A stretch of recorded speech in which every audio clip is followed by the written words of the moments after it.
আসসালামু আলাইকুম friends, welcome to আখি ব্লগ। চলে এলাম নতুন আরো একটা ভিডিও নিয়ে। আজকের ভিডিওটাও কিন্তু সকাল থেকে শুরু করা। খুব সকালে উঠেছি, যেহেতু ওদের স্কুল কলেজ থাকে সকালবেলা, এজন্য সকালে উঠতে হয়। আর আজকে কেন জানি না খুব খিদে পেয়ে গেছে, যেহেতু সকালবেলা উঠেছি। তো ঘরে পাউরুটি ছিল, আমি এক পিস পাউরুটি নিয়ে নিলাম। আর ভাই আসছিল, আসার সময় কোক নিয়ে আসছিল, সেই কোক দিয়ে আমি এক পিস পাউরুটি নিয়ে নিলাম। বারান্দায় বসে বসে এখন এটা খাবো, আপনাদের সাথে গল্প করব।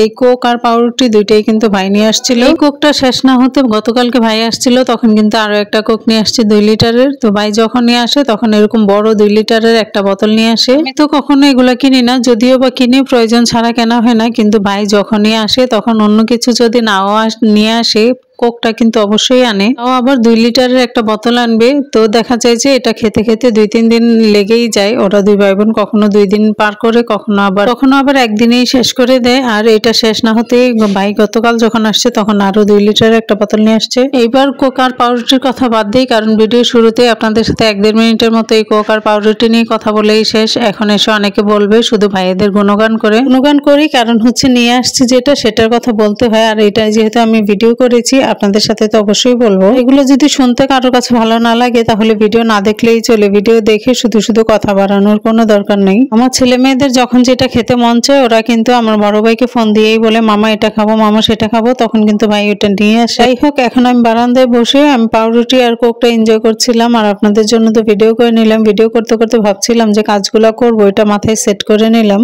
কাজ করব। আমি যে গতকালকে একটা ভিডিও দিয়েছি সেই ভিডিওটা নিয়েও একটু কথা বলি। আমি গতকালকে ভিডিওটা দেওয়ার পরেই যখন আমি একদম ভয়েস ওভার দিয়ে ভিডিওটা সম্পূর্ণভাবে রেডি করে ভিডিও রেখে দিয়েছি আমি, যে সন্ধ্যায় আপলোড হয়ে যাবে, তার কিছুক্ষণ পরেই দেখি মিম একটা ভিডিও দিল। ওদের ফ্যামিলিগত কিছু বিষয় নিয়ে কথা বললো টুকটাক, যেগুলো আসলে ধরলে অনেক কিছু, না ধরলে কিছুই না। এই ভিডিওটা দেখার পর নিজেকে কিছুটা অসহায় লাগছিল। এমনিতেও আমি অসহায়, আমার আশেপাশে কেউ নেই আমাকে দেখার মতো। তাও যখন কারোর কাছে কোনো কথা শুনি তখন কিন্তু নিজেকে তার জায়গায় রাখলে একদম পুরোপুরি অসহায়টাই মনে হয়। ওর কথাগুলো শুনে আসলেই খারাপ লাগছিল। কিভাবে সময়গুলো পার করে এসেছে সেগুলো নিয়ে একটা ভিডিও বানিয়েছে। তারপর ওর ভিডিওর কিছু কথা শুনে হয়তো ওর শ্বশুরবাড়ির মানুষের খারাপ লেগেছে, এজন্য শারমিনও দেখি সন্ধ্যায় অন্য আরেকটা ভিডিও দিল। শারমিনের কথাগুলো বলেছে যে মিমের যে ভিডিওটা ছিল সেই ভিডিওটার উপরে ভিত্তি করেই শারমিন ওই ভিডিওটা দিয়েছে। আর ওদের কথাগুলো শুনে আমার মনে হলো যে আসলে এগুলো ওদের পারিবারিক বিষয়, এই বিষয়গুলো নিয়ে আমাদের কোনো কথা না বলাই ভালো। তো এটা আমার বলার কারণ হচ্ছে সেখানে অনেকে অনেক রকমের কমেন্ট করেছে ওদের দুইজনের ভিডিওতে দেখলাম। মানুষের কেন এত চুলকানি অন্য মানুষের সংসার নিয়ে, আমি এটাই বুঝি না। ওরা যেহেতু ওদের ফ্যামিলিগত বিষয়গুলো নিয়ে কথা বলেছে, মিম ভিডিও দিয়েছে, সেটা দেখে শারমিনের খারাপ লেগেছে। শারমিনও একটা ভিডিও দিয়েছে। এখানে আমাদের যারা সাধারণ মানুষ আমরা, তাদের তো কিছু বলার নাই। তারপরেও কেন জানি অনেক মানুষই অনেক রকমের মন্তব্য করেছে। যারা শারমিনের ভিডিও দেখে তারা মিমকে একদমই পছন্দ করে না। যতটুকু করে কিছু থেকে কিছু হলে এমন পিন মারা কথা বলবে যেন ওদের সাংসারিকভাবে কিছুটা অশান্তি ঢুকে যায়। আবার যারা মিমের ভিডিও দেখে তারাও সেম কাজটা করে, যে মিমের কোনো কিছু ভালো লাগলে যদি শারমিনের ভিডিও দেখে ওরা শারমিনকে এমন ভাবে কথা শোনাবে, শারমিনকে বাধ্য করে যেন কিছু বলে, আবার সেম ভাবে মিমকেও বাধ্য করে কিছু কথা বলার জন্য। করে দেখা যায় ওরা ভিউয়ার্সদের উপরেই কথাগুলো বলে, কিন্তু ওদের ফ্যামিলিগতভাবে একটা এফেক্ট ওদের ফ্যামিলিতে পড়ে। তো সেখানে ওদের সম্পর্কটা একটু নষ্ট হয়। ওদের বিয়ে নিয়ে ফ্যামিলিগতভাবে কিছু সমস্যা ছিল বা আছে এখনো, সেটা তো সবার সংসারে কম বেশি থাকে বা থাকবে ভবিষ্যতে। এটা নিয়ে ওদেরকে এইভাবে খোঁচা মারা কথা না বলাটাই ভালো। ওরা বিয়ে করেছে, এটা ওদের ফ্যামিলিগত বিষয়, ওরা ফ্যামিলির মানুষজন বলে বসে এটা ঠিকঠাক করবে। যেহেতু দুই ফ্যামিলি মিলেই বিয়েটা দিয়েছে, ওদের পছন্দ হয়েছে, ওরা বিয়ে দিয়েছে। কিন্তু এখানে যদি বাইরের মানুষজন এসে এত কথা বলে, এত কথা শোনায়, তাহলে তো সেটা ওদের সংসারে একরকম আগুন দেওয়ার মতো কাজ করা হলো। এগুলা করে কি মজা পাবে আমি ঠিক জানি না। তবে আমি বলবো যারা ওদের ভিডিওগুলো দেখেন তারা দয়া করে এই কাজটা করবেন না। ওদের যাকে যার ভালো লাগে ভিডিওটা দেখেন, ভালো ভালো কমেন্ট করেন, তাতে করে ওদের সংসারে আর অশান্তি হবে না। আপনাদের আমাদের কমেন্টের কারণে কিন্তু ওদের নিজেদের ভিতরে অনেক রকমের সমস্যা হয়, অনেক অশান্তি হয়। আমি তাহলে এটাই বলবো যে যে যার খুশি ভিডিও দেখেন, তাতে কোনো সমস্যা নেই, কিন্তু এমন ধরনের কোনো কমেন্ট করবেন না যে আপনার একটা কমেন্টের কারণে ওদের নিজেদের ভিতরে সমস্যা হয় আর এটা নিয়ে যেন অনেক বেশি বাড়াবাড়ি হয়ে যায়। এখন যদি শারমিনের ভিডিওর পরিবর্তে মিম অন্য আরেকটা ভিডিও দেয়, তখন কিন্তু আমরাই হাসাহাসি করব, আমরাই আবার ওদেরকে দোষারোপ করব, কিন্তু উস্কানিটা দিচ্ছি কিন্তু আমরাই। তো এখানে এভাবে উস্কানি না দিয়ে আমি বলবো, যদি যার ভালো লাগে ভিডিও দেখেন, কমেন্ট করেন, সুন্দর কমেন্ট করেন, উৎসাহ করেন, আর যদি না ভালো লাগে ছেড়ে দেন, কোনো দরকার নেই দেখার। কিন্তু দেখবেন আবার এরকম বাজে বাজে কমেন্ট করবেন, বাজে কমেন্ট আলাদা আর ওদেরকে উস্কাইয়ে দেওয়া সেটা আলাদা। তো উস্কানি না দিয়ে আপনারা ভালো কমেন্ট করেন, অথবা আপনাদের কোনো মন্তব্য থাকলে সেটা করেন, কিন্তু এত কিছু বলে ওদের সংসারে বা ওদের পারিবারিক যেই ফ্যামিলিগতভাবে যেই সমস্যাগুলো ওইগুলো আর সৃষ্টি না করে, না বাড়িয়ে ভিডিওটা দেখা মনে হয় অনেক ভালো। আচ্ছা, এখন এখানে আমি কোক নিয়ে নিচ্ছি। আমাদের যে নাতনি ছিল, নাতনি বুড়ি, সেই নাতনি বুড়ির জন্য একটা পাউরুটি আর কোক নিলাম, আর আপনাদের ভদ্রলোকের জন্য পাউরুটি আর কোক নিয়ে নিলাম। এখন ওরা দুইজনে সন্ধ্যায় এটা খাবে।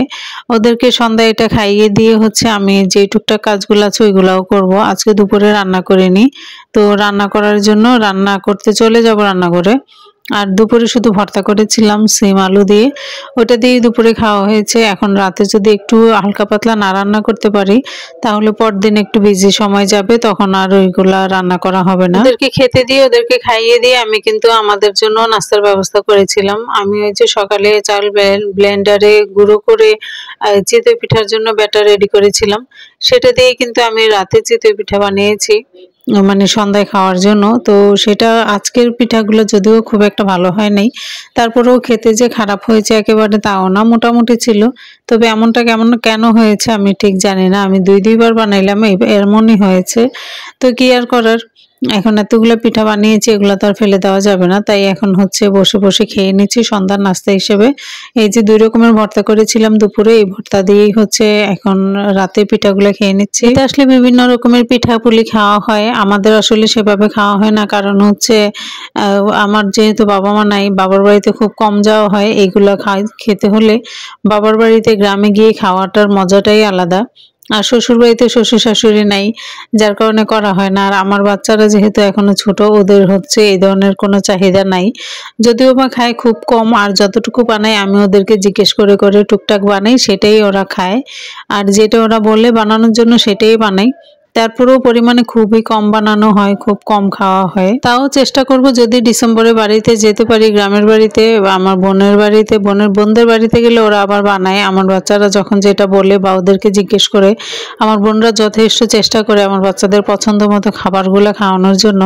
যেটা আমি পছন্দ করি, যেটা আমার বাচ্চারা পছন্দ করে, আমার বোনরা গেলে একরকম পাগলের মতো হয়ে ওদের মানে কি খাবে সেরকম করে যেটা যেটা ওরা পছন্দ করে আগে থেকে সব রেডি করে গেলে ওদেরকে একদম পেট ভরে মন ভরে খাওয়ায়। কিন্তু আলহামদুলিল্লাহ আমার বাচ্চাদের সেরকম কোনো চাহিদা নাই খাবার দাবারের প্রতি। আমার বোনরা যা দেয় তাতেই ওরা খুশি হয়। তবে আমার বোনরাও আবার যথেষ্ট চেষ্টা করে যেন ওদের 2 ভাই বোনকে একদম সুন্দর মতো গুছিয়ে সবকিছু খাওয়াতে পারে, একদম মন মতো করে। আমি যেহেতু প্রতিবার ডিসেম্বরে যাই, এজন্য হচ্ছে আমার বোনরা অনেকদিন ধরেই বারবার জিজ্ঞেস করছিল কবে যাব। এখন ওদের পরীক্ষা শেষ হবে, তারপর হচ্ছে অদ্রি কোচিং বন্ধ দিবে, ওই সুযোগেও যেতে হবে। এখন জানি না কবে যাব, আর যেতে পারবো কিনা সেটাও জানি না। তবে এটা ঠিক, যদি যাই আপনাদের সঙ্গে তো সুন্দর সুন্দর ভিডিও শেয়ার করব, আর যতটুকু পারি সম্ভব ঘুরেও দেখাবো। যেহেতু বাবার বাড়ি এখন যাওয়া হবে না, বাবার বাড়িতে কেউ নাই, তো বোনদের বাড়িটাই আপনাদের সঙ্গে শেয়ার করব। ভালো থাকবেন, আজকের ভিডিও এই পর্যন্তই। আল্লাহ হাফেজ।